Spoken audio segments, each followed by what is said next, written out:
all, and welcome to everyone joining us. It's a real pleasure to be here. So I will start this webinar with a presentation on the Media Futures East Africa project that conceived the Innovation Center of Aga Khan University. Okay, so I believe you can all see my screen, and I will finally start. So this is the Media Innovation Center of the Aga Khan University. As you see here, pre-COVID, we used to have a lot of fun with a lot of events and meetups just like this. So what is the Innovation Center all about? So we are part of a project called the Media Futures East Africa project that is fully funded by the German Development Bank, that is KfW, and we are working together with our partners, that is the Deutsche Welle Academy, DWA, to support media innovation and media viability across East Africa. So this project has quite a very interesting architecture. We are divided into two working lines. On my left, you can see working line 1, that is the Media Innovation Center, in which we have our flagship program, that is the Innovators in Residence program, and we also do research, and we are building an ecosystem of innovators across East Africa.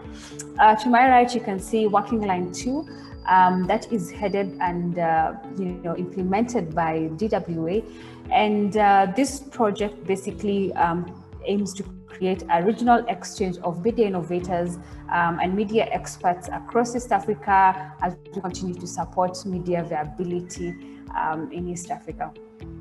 So the Media Innovation Center does a lot of things. Key among them is our free training programs on business and storytelling, and also personal development. So our media innovators community are open and welcome to come and participate in our trainings, which are free. And in the past year, we have done about 9 sessions of free trainings on financial management, fundraising, and of course, training the digital trainer, as you can see there. But what I want to focus on today is our Innovators in Residence program, in which we invite media innovators from across East Africa, that is Kenya, Uganda, and Tanzania, to pitch ideas, in which we choose 3 winning ideas, one from Kenya, Uganda, and Tanzania, to fund and support, coach, mentor, and train. And so I will start off this session with a video from one of our Innovators in Residence. You will definitely know her, Asha Mwilu. She's one of the very successful journalists in East Africa. So here we go. My name is Asha Mwilu. I am the founder and editor-at-large of Debunk Media. Debunk Media is a youth-focused independent digital media product that aims to explain the news to young people and connect the big events that impact their lives.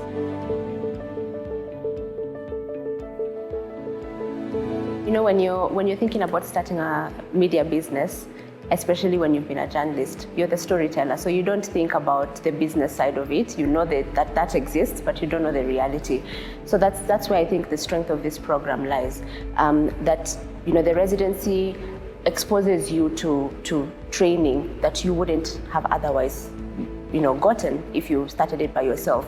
So the curriculum is amazing because you have business coaches and different ones who teach you about how to think about your audience, and not just from a storytelling perspective. How do you look at them as customers? How do you build your business around the customer, because customer is always king? How do you think about making money? What is a business model? It's a word that's always thrown around. So how do you now create your business model? What are the steps? And that begins way before you even launch your product. So that, I think, is like just, the star of the residency for me. So you can find Debunk Media on all social media platforms. We are driven on YouTube. Just search Debunk and you will find us. On Twitter, we are at debunk.media, the word. Facebook, debunk.media, and Instagram, debunk.media, and you can check out our website, www.debunk.media. that was Asha Mwili, one of our innovators in residence, who was talking about her experience. So she was in our first cohort. She just recently finished her residency period on January 31st, and now she's sort of moved out of the nest and has ventured on her own, but we remain very proud of her. So our Innovators in Residence program, this is the second cohort that we just launched.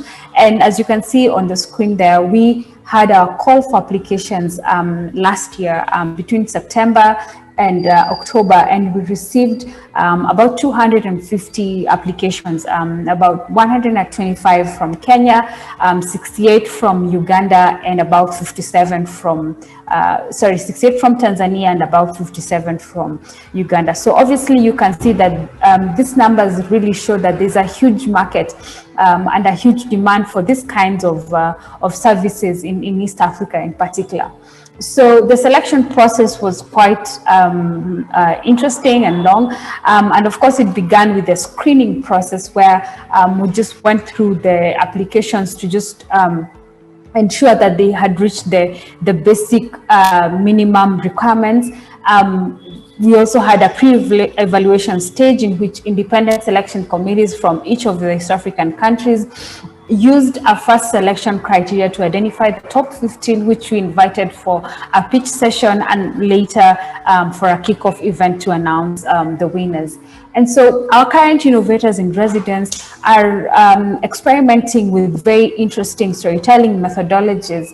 And from Kenya, we have the Lamb Sisterhood, that is a feminist-driven startup that creates original content on women and all these underserved communities, as is the case in Uganda with the Minority Africa. That is a digital publication that's providing solutions on content for African minorities.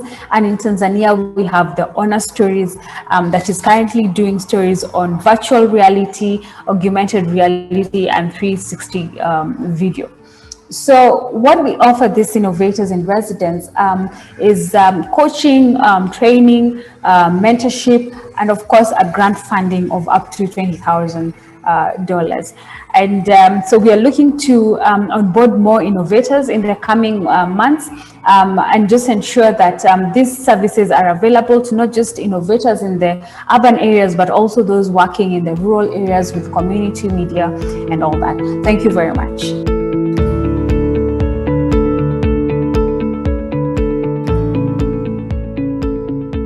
Well, what we expect from them, obviously, is creating a better version of their product, their idea, what we call the MVP, the minimum viable product. But most importantly, what we want them to live with is that assurance that they have our support, that that we are always there for them, because we do a lot of mentorship and hand-holding. And I think really that is the highlight of our program. A lot of innovators that we've talked to are not really so much interested with the money. The money is great and all that, but what they really want is that access to mentors, access to coaching, and access to training, and you know, of course, fundraising opportunities and all that. So the one thing that we hope to leave them to live with us is the fact that they feel secure and that this is a really good and safe space for them to even come after their residency period.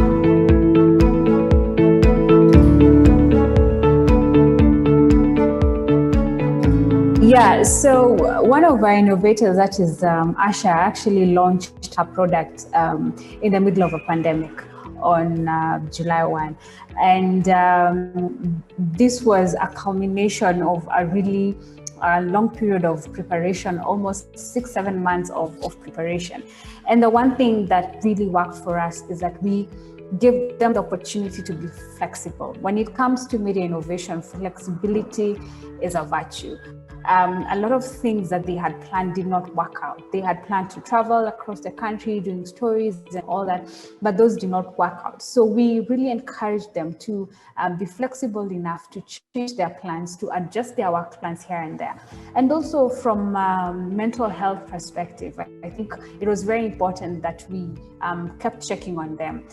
Their coaches were really supportive in this sense, in the sense that they constantly held meetings with them, even during lockdown and all that. Those weekly meetings, just over and beyond just talking about the startup and everything, but really asking them, how are you doing? I mean, one of our innovators was sort of in a transition period from an old job to starting the media company, and so they needed a lot of support and all that. But one thing that I have seen working is having these innovators collaborate even in spite of the pandemic. Just having them check on each other, sort of like update each other on what they're doing and all that. I think that was really important from our side. Thank you.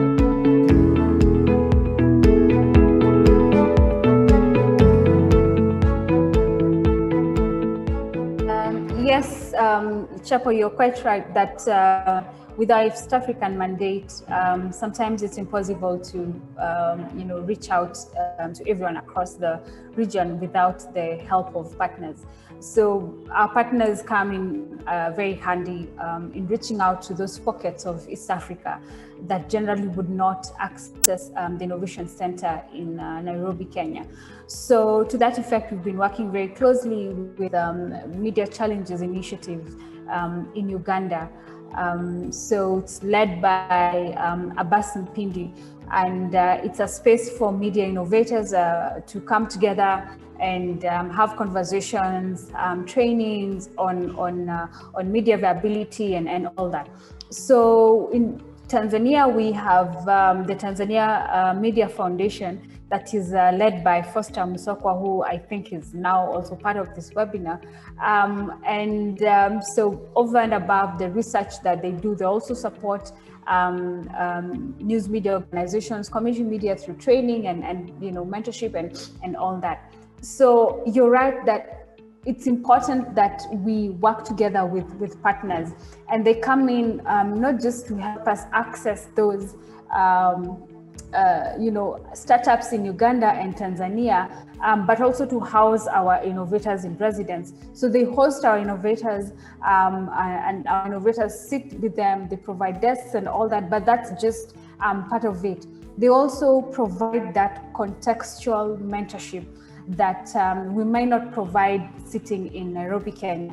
And I think that's also important. And also creating that ecosystem of innovators is quite impossible if you do not have partners outside there. We do have, an Aga Khan campus in Uganda and Tanzania, but when it comes to media innovation, it's something very niche. And it's very critical that you work with the people who have their finger on the pulse. And that's why MCI and TMF come in handy for us. And also I think in the future we'll also be looking at how we can support even MCI and TMF to have similar innovation centers within community media, and because MCI and TMF are actually situated in the urban areas. So really, we just reach out in Kampala and Dar es Salaam. What happens to those other areas? And I think empowering them to reach out to other pockets of Uganda and Tanzania that do not have this kind of services is something that we're very keen about going forward.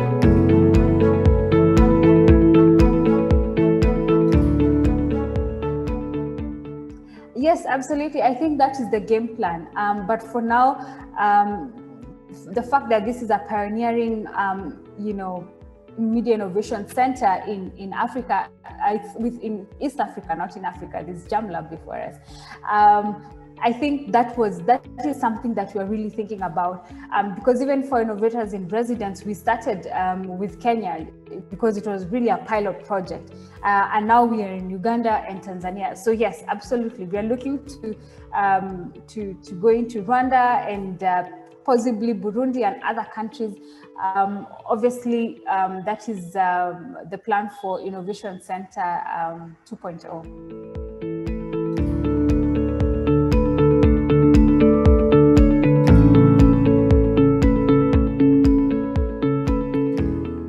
Thank you, Mike, for that question. Yes, so one of our innovators in residence, particularly from Kenya, that is the Lamb Sisters. Their basic mode of storytelling is podcasting.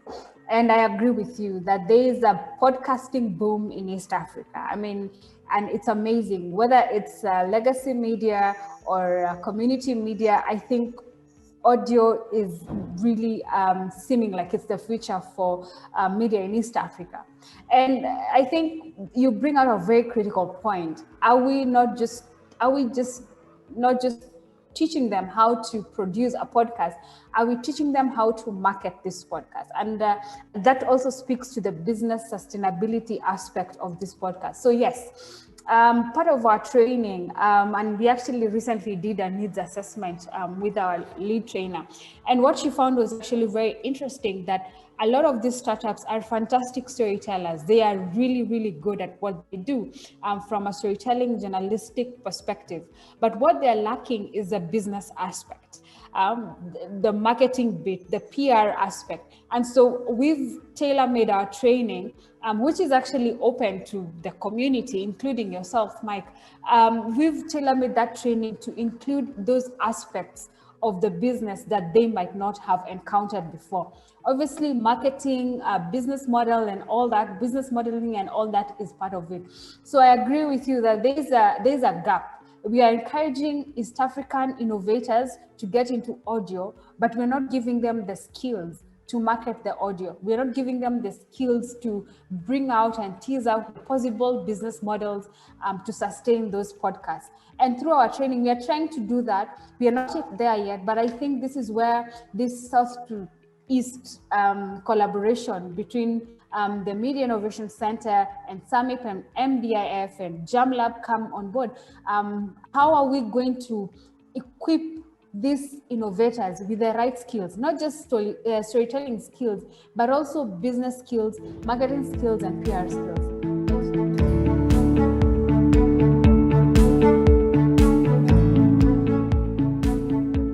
Yeah, thank you, Chapo. I think closing remarks would be to media innovators on the call. I think this is a really ripe time for media innovation in East Africa. And the one thing that we have been consistently seeing with our innovators is the fact that they really want to reach out to young people, the under 35s. So I think for your innovation to be consequential in Africa, it has to be very specifically targeted to young people. Those are some of the white spaces that I would identify. And also I think this webinar would be completely not very useful if it did not have the benefit of us coming together as JamLab and SAMIP and the Media Innovation Center to continually host these kinds of conversations, whether it's in the form of a webinar or a small digital conference, research partnerships, co-application of grants, and introducing our participants, to each other. I think that would be really important. Thank you very much.